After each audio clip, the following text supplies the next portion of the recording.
ecco nuovamente una Renault sul palco partenza. Giorgio Greco, Vincenzo Palazzotto, Project Team la loro scuderia, e questa è una Renault New Clio in configurazione R1 nazionale. Ho studiato, sono stato bravo, arrivo. Beh, ci vuole un po' per leggere, per essere tecnici, visto ormai l'articolarsi di queste classi, di questi gruppi. Una vettura in configurazione però R1 che nulla da invidiare a quelle più potenti. Assolutamente no, ci siamo venuti a divertire in preparazione di un targa e siamo qui a fare una gara test. Gara test e gara d'allenamento, così domani ci dite anche come va questa bella vettura e come vi state preparando quindi per queste ulteriori gare. Greco, Palazzotto, la Renault Clio in configurazione R1 nazionale, altro equipaggio sicuro.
Greco Giorgio e Palazzotto Vincenzo, 31esimi assoluti, primi di gruppo e primi di classe.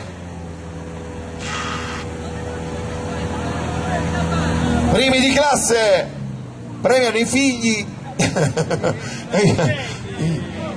Avanti, dai.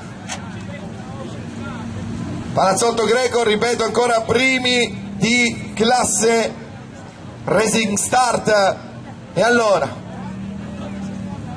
una battutina al volo, dai, veloce anche per voi ragazzi. Come è andata? Vi siete divertiti? I primi di classe vi siete divertiti sicuramente? Sì, ci siamo divertiti a cambiare 2 gomme, una in prova. Uno l'ho visto io che andava, avevate la destra anteriore bucata, sì, a terra, però va bene così, avete quasi tutta la prova su 3 ruote avete fatto. Assolutamente sì, e la ferla, e da lì abbiamo perso tutto, quindi vabbè, poi l'importante era arrivare qui e arrivare sul podio, primi di classe Racing Start. 37, sembra l'estrazione del lotto, mi sento. 37 Sabatino Antonino con Teodoro Sabatino, loro sono 25.